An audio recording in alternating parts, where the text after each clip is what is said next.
اس سے پہلے آیت کریمہ کے اندر یہ بات بیان کی گئی کہ جب اللہ تبارک و تعالیٰ نے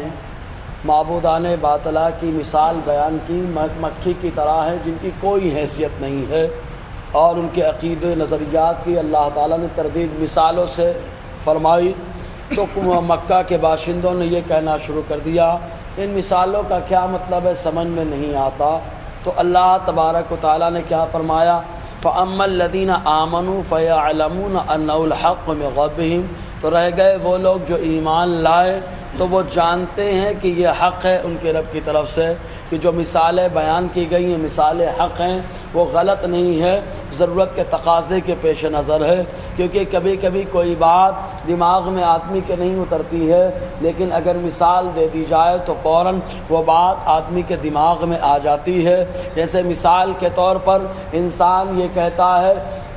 کہ بیماری کا اگر ٹیسٹ کرانا ہے تو خون اور پیشاب کو ٹیسٹ کرا لے، بیماری کا اندازہ لگ جائے گا۔ تو اس سے معلوم یہ ہوا کہ پیشاب اور خون کے اندر بیماریاں چلتی رہتی ہے، اسی لیے اسلام نے کہا اگر پیشاب لگ جائے تو فوراً دھو ڈالو، کیونکہ اس کے اندر بیماری ہے۔ اور ایسے اسلام نے کہا بہتا ہوا خون ناپاک ہے، اس لیے کہ اس کے اندر بیماری ہے، تو اسلام نے پیشاب کو دھونے کا حکم دیا، خون کو دھونے کا حکم دیا، کیونکہ بیماری ہے، اور بیماری سے بچنے کا حکم ہر کوئی دیتا ہے۔ تو یہ ایک نظریہ اسلام نے دیا۔ اب اگر یہاں پر ایمان والے ہیں تو وہ بچتے ہیں، اور غیر ان باتوں کو نہیں سمجھ پاتے ہیں، تو بہرکیف اللہ تبارک و تعالیٰ ارشاد فرماتا ہے کہ یہ جو مثالیں ہیں یہ مثالیں حق ہیں اللہ تبارک و تعالیٰ سے کی جانب سے، یہ ایمان والے سمجھتے ہیں۔ وَأَمَّا الَّذِينَ كَفَرُوا، اور رہ گئے وہ لوگ جنہوں نے کفر کر دیا، اب وہ چاہے کفر جلی ہو،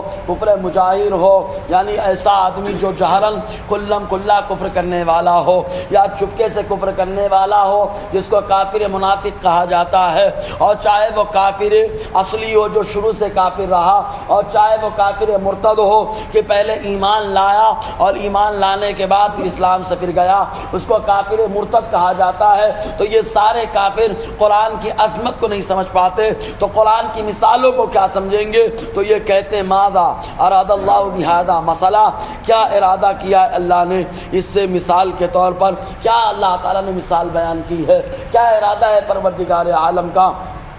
تو اللہ تبارک و تعالیٰ خود ارشاد فرماتا ہے کہ کوئی بھی فرمان دے کر اللہ تعالیٰ ایمان والوں کی ہدایت میں اضافہ کرتا ہے اور کافر بربادی کے دہانے پہ جاتا ہے۔ یضل بہ کثیرا ویہدی بہ کثیرا، اللہ تعالیٰ نے مثال بیان فرمائی، اس کے ذریعے سے بہتوں کو گمراہ کر دیتا ہے، اور جس کو اللہ راہ راست سے ہٹا دے فلا ہادی لہ، تو اس کا کوئی ہدایت دینے والا نہیں ہوتا۔ ویہدی بہ کثیرا، اور اس کے ذریعے سے اللہ تبارک و تعالیٰ بہتوں کو ہدایت عطا فرماتا ہے، راہ راست پر چلاتا ہے، اور جس کو اللہ تعالیٰ راہ راست پر چلا دے اس کو کوئی بھٹکا نہیں سکتا۔ لیکن گمراہ کون ہوتا ہے؟ تو قرآن کہتا ہے وما یضل بہ الا الفاسقین، گمراہ وہ لوگ ہوتے ہیں اس کے ذریعے سے جو فاسق ہیں۔ فاسق کون ہوتا ہے؟ هو الخارج عن طاعت اللہ، جو اللہ تعالیٰ کی فرما برداری سے نکل جائے وہ فاسق ہے۔ جب اللہ کے حکم سے نکلنے والا فاسق ہو گیا، ایک حکم سے بندہ پہلے نکلتا ہے،